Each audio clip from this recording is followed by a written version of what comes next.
오늘 함께 나눌 하나님 말씀은 디모데후서 2장 14절부터 26절까지입니다. 너는 그들로 이 일을 기억하게 하여 말다툼을 하지 말라고 하나님 앞에서 엄히 명하라. 이는 유익이 하나도 없고 도리어 듣는 자들을 망하게 함이라.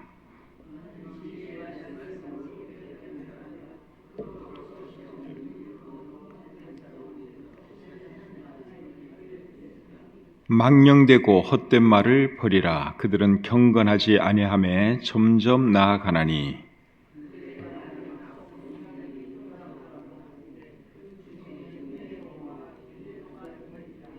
진리에 관하여는 그들이 그릇되었도다. 부활이 이미 지나갔다 하므로 어떤 사람들의 믿음을 무너뜨리느니라.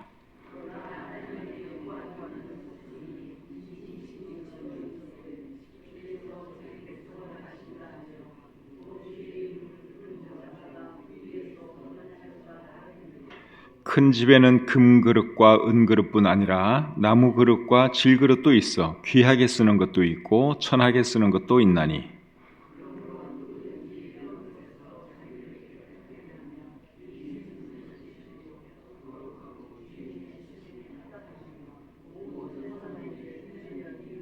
또한 너는 청년의 정욕을 피하고 주를 깨끗한 마음으로 부르는 자들과 함께 의와 믿음과 사랑과 화평을 따르라.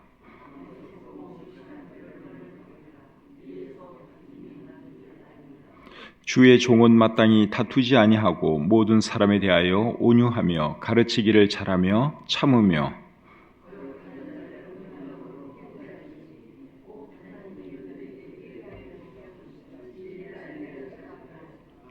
그들로 깨어 마귀의 올무에서 벗어나 하나님께 사로잡힌 바 되어 그 뜻을 따르게 하실까 함이라. 아멘. 오늘은 디모데후서 2장 14절부터 26절까지 말씀을 본문으로 해서 부끄러울 것이 없는 일꾼, 이런 제목으로 말씀 전하기를 원합니다. 본문은 사도 바울이 자기의 영적인 아들 디모데 목사에게 주는 권면입니다. 사도 바울은 디모데 목사에게 세 가지를 권면했습니다. 첫째는 성도들로 하여금 말다툼을 하지 못하게 하라 하는 권면을 했지요. 14절 말씀을 보겠습니다. 14절 말씀을 보시면 너는 그들로 이 일을 기억하게 하여 말다툼을 하지 말라고 하나님 앞에서 엄히 명하라. 자, 어떤 권면을 하고 있어요? 말다툼을 하지 말라고 하나님 앞에서 엄히 명하라. 그렇게 말씀을 하고 있죠. 근데 그 앞에 어떤 말씀이 있는가 하면 너는 그들로 이 일을 기억하게 하여 하는 말이 있어요. 여기서 말하는 이 일이 무엇일까요? 이 일은 이것을 의미합니다. 이것이라는 뜻이에요. 이것은 또 뭔가 하면 바울이 지금 하려고 하는 말을 의미합니다. 그래서 14절 말씀을 세번역 성경은 이렇게 번역하고 있습니다. 신도들에게 이것을 일깨우십시오. 하나님 앞에서 그들에게 엄숙히 명해서 말다툼을 하지 못하게 하십시오. 자, 성도들에게 무엇을 일깨워주고 무엇을 기억하게 하라 그랬습니까? 성도들끼리 말다툼을 해서는 안 된다 하는 사실을 깨닫게 해주고 기억하게 해주라, 그렇게 말씀을 하고 있죠. 여러분, 성도들끼리 말다툼을 하면 안 되고 또 목회자는 성도들끼리 말다툼을 하지 못하게 해야 하는 이유가 뭡니까? 그 이유는 그 다음 절 보시면 계속 나옵니다. 14절 중간부터 보겠습니다. 이는 유익이 하나도 없고 도리어 듣는 자들을 망하게 함이라. 왜 말다툼을 하지 말라 그랬는가 하면, 또 목회자는 말다툼을 하지 못하게 하라고 말을 했는가 하면, 말다툼에는 유익이 없고 듣는 자들을 망하게 하기 때문이라고 말씀하고 있습니다. 맞는 말이죠? 말다툼에는 여러분 유익이 없습니다. 누구와 말다툼을 해서 유익이 있느냐? 말다툼에는 유익이 전혀 없습니다. 말다툼하는 당사자에게도 유익이 없고 그것을 듣는 사람들에게도 유익이 없습니다. 말다툼하는 것을 잘못 듣다 보면 또 실족할 수도 있습니다. 그런 이유 때문에 말다툼을 하지 못하게 하라, 사도 바울이 디모데에게 권면하고 있는 것이죠. 그런데 여러분, 이제 목회자는 성도들 간에 말다툼이 있으면 그걸 못하게 하는데, 그렇게 하는 것이 쉬울까요? 어려울까요? 여러분이 목사라면 지금 성도들 간에 다툼이 있어요. 말다툼이 있어요. 논쟁이 있어요. 그거 못하게 하는 거 어려울까요? 쉬울까요? 어렵습니다. 왜 어렵느냐? 말을 안 듣잖아요. 말을 잘 들으면 쉽지. 나도 말다툼 하지 마세요. 이제 그만하세요. 한마디 딱 해서 들으면 얼마나 좋습니까? 근데 사람들이 듣나요? 잘 안 듣잖아요. 그렇죠? 잘 안 들어요. 대체로 사람들이 잘 말을 안 듣습니다. 그리고 말다툼을 못하게 목사가 하다 보면 그 사람들로부터 반발을 살 수도 있어요. 그리고 또 오히려 목사를 공격할 수도 있어요. 말리다 보면 말다툼 하지 마세요. 참으세요. 하지 마세요. 이렇게 하다 보면 그 사람이 목사를 공격할 수 있다니까요. 또 제가 반발을 살 수가 있어요. 그분들에게. 그러니까 이게 참 쉽지가 않죠. 그래서 많은 목사님들이 성도들 간의 말다툼에 웬만하면 안 끼려고 합니다. 저도 그 중에 한 사람이에요. 웬만하면 끼고 싶지 않아요. 말을 안 들을 뿐만 아니라 또 괜히 잘못하면 내가 오히려 공격을 당하니까 두 사람 다 내가 잃을 수도 있어요. 까딱 잘못하다가는 한 사람을 잃을 수도 있고 두 사람 다 잃을 수도 있어요. 그러니까 웬만하면 안 끼고 싶고 스스로 좀 알아서 멈춰주기를 바라면서 기도만 하죠. 저분들 빨리 멈춰야 되는데 그런 기도만 속으로 하고 있습니다. 그런데 오늘 본문 14절을 보시면 뭐라고 말씀을 하고 있어요? 성도들로 하여금 말다툼을 하지 못하게 하라. 그러니까 적극적으로 못하게 하라는 거예요. 그러니까 지금 제가 취하는 또 많은 목사님들이 취하는 그런 행동 취하면 안 되고 적극적으로 하지 못하게 하라. 우리 성경이 그것을 가르치고 있습니다. 그리고 24절부터 26절에는 이렇게 말씀을 합니다. 주의 종은 마땅히 다투지 아니하고 모든 사람에 대하여 온유하며 가르치기를 잘하며 참으며 거역하는 자를 온유함으로 훈계할지니 혹 하나님이 그들에게 회개함을 주사 진리를 알게 하실까 하며 그들로 깨어 마귀의 올무에서 벗어나 하나님께 사로잡힌 바 되어 그 뜻을 따르게 하실까 함이라.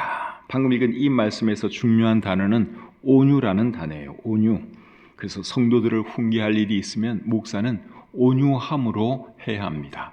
강한 입장에서 세게 말을 하면 오히려 더 부작용이 일어날 수가 있죠. 반발을 당할 수도 있고 또 공격을 당할 수도 있습니다. 그리고 그 당사자들은 회개할 기회로부터 점점 멀어질 수도 있어요. 좋게 말을 하면 반성을 하고 또 뉘우칠 수도 있는데 세게 말을 하다 보면 오히려 더 멀어질 수가 있죠. 그래서 훈계를 할 일이 있으면 온유함으로 해야 한다. 그것을 말씀하고 있습니다. 지금 우리 교회 안에 혹시 어떤 성도하고 말다툼하고 있는 분이 계시면 제가 오늘 이 본문의 말씀을 빌어서 정말 온유한 마음으로 부탁드립니다. 말다툼을 멈추시기를 바랍니다. 성경에서는 목사는 그렇게 하라고 말씀을 하고 있고 그래서 저는 이제 그 말을 해야 되는 거예요. 근데 개인적으로는 제가 잘 못하겠어요. 마음이 약해서. 공개적으로 제가 권면을 드리니까 말다툼을 멈추시고 화해하시기를 바랍니다. 두 번째로 사도 바울이 디모데에게 주시는 권면은 부끄러울 것이 없는 일꾼이 되라 하는 겁니다. 자, 15절 말씀을 보겠습니다. 15절. 너는 진리의 말씀을 옳게 분별하며 부끄러울 것이 없는 일꾼으로 인정된 자로 자신을 하나님 앞에 드리기를 힘쓰라. 하반절에 보시면 부끄러울 것이 없는 일꾼으로 인정된 자로 자신을 하나님 앞에 드리기를 힘쓰라. 그렇게 말씀을 하고 있죠. 근데 헬라어 원어 성경에 보시면 이 말이 더 먼저 나옵니다. 이 말이 핵심이 되는 말이에요. 진리의 말씀을 옳게 분별하지 못하면 절대로 좋은 일꾼이 될 수가 없죠. 목사가 해야 할 일 중에서 제일 중요한 일은 하나님 말씀을 가르치는 것 아니겠습니까? 근데 하나님의 말씀을 제대로 가르치기 위해서 제일 먼저 해야 할 일이 뭔가 하면 일단 하나님 말씀을 올바르게 분별할 줄 알아야 합니다. 이 말의 의미가 무엇인지 정확하게 알아야 되고 그리고 그것을 성도들에게 가르쳐야 하는 것이죠. 그래서 24절에도 보시면 목회자는 가르치기를 잘해야 한다 하는 말씀이 있어요. 24절 말씀 다시 한번 읽어보겠습니다. 주의 종은 마땅히 다투지 아니하고 모든 사람에 대하여 온유하며 가르치기를 잘하며. 그래서 목회자는 가르치기를 잘해야 돼요. 그게 중요한 사이이기 때문에 그렇습니다. 근데 가르치기를 잘하기 위해서 제일 먼저 해야 할 일은 일단 하나님 말씀을 정확하게 이해하고 바르게 해석해야 한다 하는 것이죠. 하나님 말씀을 옳게 분별할 줄 알아야 하는 것이죠. 하나님 말씀을 옳게 분별하지 못하면 이제 엉터리로 해석할 수밖에 없고 엉터리로 가르칠 수밖에 없는 것이죠. 그래서 바울이 디모데에게 하나님의 말씀을 옳게 분별할 줄 알라고 말씀하고 있는 겁니다. 유튜브에 들어가서 보면 하나님 말씀을 엉터리로 해석하고 엉터리로 가르치는 사람들이 굉장히 많습니다. 그래서 여러분들이 유튜브 들으실 때 그냥 무조건 막 듣다 보면 여러분들이 거기에 넘어갑니다. 저분이 하는 말이 저게 맞는 말인가? 저게 성경적인 말인가? 일반 성도들은 분별을 잘 못할 수 있어요. 목사인 저도 듣다 보면 저 사람 상당히 일리가 있네. 근데 가만히 들어보면 그게 잘못된 사람이에요. 자유주의 신학의 영향을 받은 사람들이 굉장히 많습니다. 유튜브 안에는 또 안식교 같은 이제 그런 사람들도 또 굉장히 상당히 설득력 있게 이야기를 해요. 그러다 보니까 잘못 거기에 빠져들다 보면 그 사람이 말하는 것이 맞는 것처럼 느껴져요. 그래서 이제 잘못된 길로 들어갈 수가 있는데 여러분들이 정말 분별력을 가지고 들으셔야 한다 하는 겁니다. 성경을 하나님의 말씀으로 이해하고 가르쳐야 되는데 이것을 사람의 말로 이해하고 가르치는 그런 사람도 있습니다. 자유주의 신학이 그런 거예요. 자유주의 신학은 이 하나님 말씀을 하나님 말씀으로 인정을 안 합니다. 웬만한 것은 다 신하고 그냥 전설이고 이런 식으로 그냥 교훈을 주기 위한 이런 이야기로 이해를 합니다. 이제 그런 게 자유주의 신학인데 그런 사상으로 성경을 가르치는 사람들이 유튜브에 꽤 많이 있어요. 제가 확실하게 이름을 지금 공개적으로 말할 수는 없는데 적어도 2사람의 이름은 내가 댈 수 있어요. 근데 제가 안 됩니다. 근데 여러분들이 아마 그분 것도 듣고 있을 수 있어요. 자유주의 신학에 물든 사람들이 많다 하는 것이죠. 인본주의 사상으로 성경을 해석하고 성경을 가르칩니다. 근데 성경은 그렇게 하면 안 되죠. 성경은 하나님의 말씀으로 우리가 받아들여야 하고 그렇게 가르쳐야지 이 말씀이 하나님 말씀으로서 권위가 있는 것이고 이 말씀이 우리의 삶을 변화시키는 것이지 이걸 사람의 글로 사람의 말로 이해하고 가르치면 그건 여러분 정말 잘못된 것입니다. 그래서 그런 사람들이 설령 유명한 사람이 할지라도 유명한 신학 교수로 할지라도 잘못된 거예요. 잘못된 성경 교사들입니다. 그래서 바울이 디모데에게 하는 말이 진리의 말씀을 옳게 분별하라는 거예요. 그래야지 엉터리 성경교사가 안 될 수 있기 때문에 그런 것입니다. 두 번째로 부끄러울 것이 없는 일꾼이 되려면 망령되고 헛된 말을 버려야 한다. 그 말을 하고 있습니다. 16절 말씀을 보겠습니다. 망령되고 헛된 말을 버리라. 뭐라 그랬어요? 망령되고 헛된 말을 버리라. 망령되고 헛된 말이 어떤 말일까요? 비성경적인 말, 이단적인 말이 그런 말에 해당되지요. 16절 하반절부터 계속 보겠습니다. 16절 하반절.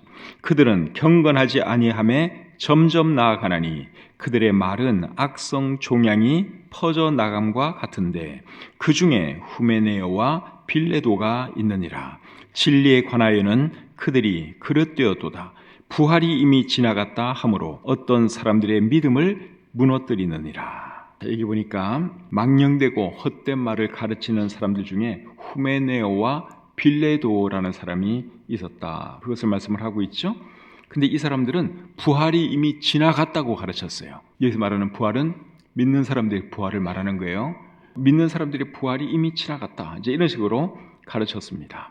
그러니까 이 사람들은 육체의 부활을 안 믿고 어떤 영적인 부활, 이제 이런 것을 믿었던 사람 같습니다. 근데 육체의 부활을 안 믿으면 그는 부활을 믿는 게 아니죠.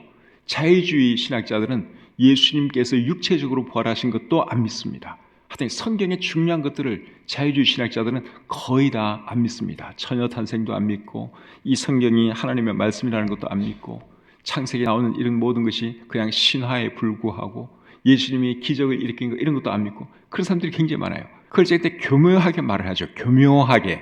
그냥 이렇게 토해놓고 말을 하면 그 사람을 바로 그냥 사람들이 이단이다, 잘못되었다 이렇게 지적을 하니까 아주 교묘하게 말을 해요. 그러면서도 자신을 크리스천으로 말을 합니다. 신학자라고 말을 합니다. 목사라고 말을 합니다. 그런 사람들이 꽤 많다 하는 것이죠. 근데 육체의 부활을 안 믿으면 그는 부활을 믿는 게 아니죠. 예수님이 육체적으로 부활하신 것처럼 성도들도 언젠가는 육체적으로 부활할 것입니다. 그것이 성경이 말하는 것이고 우리가 믿는 것이죠. 그런데 이 후메네오와 빌레도는 부활은 이미 지나갔다. 그렇게 가르쳤다는 거예요. 영적인 부활을 생각한 것 같습니다. 고린도 교회도 부활을 믿지 않는 사람들이 있었죠. 고린도전서 15장 12절에서 사도 바울이 이런 말을 합니다. 그리스도께서 죽은 자 가운데서 다시 살아나셨다 전파되었거늘 너희 중에서 어떤 사람들은 어찌하여 죽은 자 가운데서 부활이 없다 하느냐. 사도 바울이 이렇게 말한 것을 보면 고린도 교회 안에도 부활이 없다고 말하는 사람들이 있은 것을 우리가 알 수 있죠. 부활을 안 믿는 거예요. 그러니까 부활을 육체적인 부활로 우리처럼 믿는 것이 아니라 어떤 영적인 부활, 정신의 부활 이런 식으로 믿는 것이죠. 그러면 그것은 부활을 믿는 것이 아닙니다. 그리고 그렇게 믿고 가르치면 사람들의 믿음을 무너뜨리게 된다 하는 것이죠. 본문 18절 말씀을 다시 한번 보겠습니다. 18절입니다. 진리에 관하여는 그들이 그릇되어도다 부활이 이미 지나갔다 하므로 어떤 사람들의 믿음을 무너뜨리느니라. 그러니까 부활이 지나갔다, 육체적인 부활은 없다, 그렇게 가르치면 그는 잘못된 가르침이고 사람들의 믿음을 무너뜨리는 일이다, 그렇게 말씀을 하고 있습니다. 그래서 바울이 디모데에게 두 번째로 권면한 것은 뭡니까? 부끄러울 것이 없는 일꾼이 되라 하는 것이죠. 그리고 부끄러울 것이 없는 일꾼이 되기 위해서는 두 가지를 해야 되는데, 첫째가 뭡니까? 진리의 말씀을 옳게 분별해야 하고, 두 번째는 망령되고 헛된 말을 버려야 한다 하는 것이죠. 이 둘을 잘 하려면 잘못된 사람들을 멀리해야 합니다. 그런 사람들하고 교제를 하면 안 됩니다. 19절 말씀을 한번 보세요. 그러나 하나님의 견고한 터는 섰으니 인심이 있어 일렀으되 주께서 자기 백성을 아신다 하며 또 주의 이름을 부르는 자마다 불의에서 떠날지어다 하였느니라. 그 부분 다시 한번 읽겠습니다.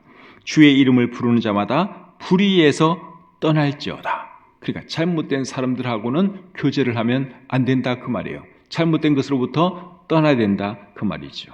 그리고 23절입니다. 어리석고 무식한 변론을 버리라. 이에서 다툼이 나는 줄 알미라. 그러니까 잘못된 거 믿는 사람들, 가르치는 사람들하고는 변론 자체도 하지 말라 그 말이죠. 어리석고 무식한 변론을 버리라. 이에서 다툼이 나는 줄 알미라. 잘못된 사람들하고 변론을 해서 그 사람들이 돌아서면 정말 좋은데 그런 일이 여간해서 일어나지 않습니다. 그러니까 애초부터 변론할 생각을 하지 마라. 그 사람들하고는 교제를 하지 말라. 우리 성경이 그것을 말씀하고 있죠. 세 번째로 바울이 디모데에게 하는 권면은 깨끗한 그릇이 되라 하는 것입니다. 20절, 21절 보겠습니다. 큰 집에는 금그릇과 은그릇뿐 아니라 나무그릇과 질그릇도 있어 귀하게 쓰는 것도 있고 천하게 쓰는 것도 있나니 그러므로 누구든지 이런 것에서 자기를 깨끗하게 하면 귀히 쓰는 그릇이 되어 거룩하고 주인의 쓰심에 합당하며 모든 선한 일에 준비함이 되리라. 큰 집에는 금그릇도 있고 은그릇도 있고 나무그릇도 있고 질그릇도 있습니다. 그런데 주인이 쓰는 그릇은 어떤 그릇일까요? 깨끗한 그릇을 씁니다. 아무리 좋은 그릇이라 할지라도, 금그릇이라 할지라도, 은그릇이라 할지라도 그 그릇이 더러우면, 설거지가 안 돼 있으면 주인은 그 그릇 안 씁니다. 질그릇이라 할지라도, 나무그릇이라 할지라도 그 그릇이 깨끗하면 그 그릇을 쓰지요. 우리 하나님도 마찬가지입니다. 하나님께서 사람을 쓰실 때 어떤 사람을 쓰시느냐? 깨끗한 사람을 쓰십니다. 윤리적으로도 도덕적으로도 깨끗하고 신학적으로도 깨끗한 그런 사람을 쓰지요. 많이 배웠다고 하나님이 쓰시는 거 아닙니다. 말을 잘한다고 쓰는 것도 아닙니다. 많이 못 배웠어도, 말을 잘 못해도 깨끗하면 하나님께서 그 사람을 쓰십니다. 고린도전서 1장 26절에 이런 말씀이 있지요. 형제들아 너희를 부르심을 보라. 육체를 따라 지혜로운 자가 많지 아니하며 능한 자가 많지 아니하며 문벌 좋은 자가 많지 아니하도다. 그 당시에 크리스천들 중에 그러니까 제대로 된 사람, 똑똑한 사람 그렇게 많지 않았다 그 말이죠. 주의 종들 중에도 마찬가지입니다. 오늘날에도 마찬가지요. 목사님들 중에 보면 학력이 좀 부족한 분들도 있고 그런 분들 많이 계십니다. 그런데도 하나님께서 그런 분을 쓰시는 이유가 뭘까요? 하나님이 쓸만하니까 쓰시는 거예요. 그분이 깨끗한 그릇이니까 하나님께서 쓰시는 거죠. 뭐 공부를 많이 했다고, 학력이 좋다고, 박사학위가 몇 개씩 된다고 해서 하나님이 쓰시느냐? 그렇지 않습니다. 그래서 하나님께 쓰임 받으려면 자신을 깨끗하게 해야 하는 것이죠. 자신을 깨끗하게 하는 방법이 뭘까요? 어떻게 하면 우리 자신을 깨끗하게 할 수 있을까요? 22절에 나옵니다. 자, 22절을 보겠습니다. 또한 너는 청년의 정욕을 피하고 주를 깨끗한 마음으로 부르는 자들과 함께 의와 믿음과 사랑과 화평을 따르라. 이것이 우리 자신을 깨끗하게 유지하는 방법입니다. 첫째 하는 말이 뭡니까? 청년의 정욕을 피해야 하죠. 청년의 정욕, 젊음의 정욕, 연세 드신 분들도 정욕은 다 있는데 그 정욕을 피하지 못하면 죄를 지을 수밖에 없습니다. 자기를 죄에 더럽힐 수밖에 없습니다. 그래서 정욕을 피해야 한다, 그렇게 말씀을 하고 있죠. 정욕을 피하는 방법에 대해서는 시편 119편 9절과 11절에 나와 있습니다. 시편 119편 11절 말씀을 읽어드리겠습니다. 내가 주께 범죄하지 아니하려 하여 주의 말씀을 내 마음에 두었나이다. 그 다음에 청년이 무엇으로 그의 행실을 깨끗하게 하리까? 주의 말씀만 지킬 따름이니이다. 청년의 정욕을 피하는 방법이 뭡니까? 하나님의 말씀으로 내 마음을 채우고 그 말씀이 나를 지배하게 하는 거예요. 내가 그 말씀 따라 사는 겁니다. 그것이 우리가 정욕을 피하는 방법이에요. 그리고 두 번째로는 어떻게 하라 그랬습니까? 22절 제가 다시 한번 읽어드리겠습니다. 본문 22절입니다. 또한 너는 청년의 정욕을 피하고 주를 깨끗한 마음으로 부르는 자들과 함께 의와 믿음과 사랑과 화평을 따르라. 자, 두 번째로 자신을 깨끗하게 하는 방법은 뭔가 하면 의와 믿음과 사랑과 화평을 따르는 것입니다. 그런데 그런 것을 누구와 함께 따르라고 말하고 있는가 하면 주를 깨끗한 마음으로 부르는 자들과 함께 따르라, 그렇게 말을 하고 있죠. 그래서 신앙생활을 우리가 잘 하려면 혼자서는 좀 힘듭니다. 믿음 좋은 사람들과 함께 신앙생활을 하면 우리가 신앙생활을 더 잘할 수 있습니다. 그래서 오늘 이 본문 22절에 하는 말이 주를 깨끗한 마음으로 부르는 자들과 함께 의와 믿음과 사랑과 화평을 따르라, 그렇게 말씀하고 있는 것이죠. 그래서 그렇게 하라고 예수님께서 교회를 세워 주신 거예요. 교회를 하나님께서 왜 세우셨느냐? 믿는 사람들이 모여서 함께 하나님을 섬기면 거기에 시너지 효과가 나타나면서 하나님을 더 잘 섬길 수 있고, 그리고 우리 각자를 더 깨끗하게 지킬 수 있기 때문에 예수님께서 교회를 세워주신 것이고, 교회를 통해서 교회 안에서 믿는 사람들과 함께 주님을 섬기도록 하신 것입니다. 요즘 교회 안 나가고 집에서 혼자 예배드리면서 신앙생활하는 사람들이 많이 있죠.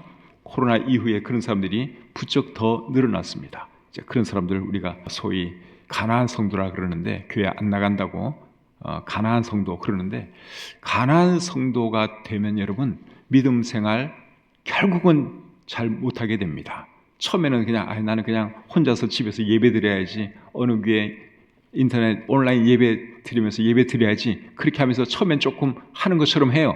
근데 교회 안 나가면 그 사람 시간 문제예요. 결국 신앙에서 멀어질 수밖에 없습니다. 그래서 교회 출석을 잘해야 되는 거예요. 그래서 예배 빠지면 안 된다, 그거예요. 그것이 내 자신을 깨끗하게 지키는 방법이기 때문에 그래요. 내 믿음을 세울 수 있는 방법이기 때문에 그런 것입니다. 히브리서 10장 23절부터 25절에 이렇게 말씀을 하고 있죠. 또 약속하신 이는 미쁘시니 우리가 믿는 도리의 소망을 움직이지 말며 굳게 잡고 서로 돌아보아 사랑과 선행을 격려하며 모이기를 피하는 어떤 사람들의 습관과 같이 하지 말고 오직 권하여 그날이 가까움을 볼수록 더욱 그리 하자. 이렇게 해야 신앙생활을 제대로 할 수 있기 때문에 모이기를 힘쓰라는 거예요. 서로 격려하라는 거예요. 그렇게 할 수 있는 저와 여러분들 모두가 다 되시기를 우리 주님의 이름으로 축복합니다.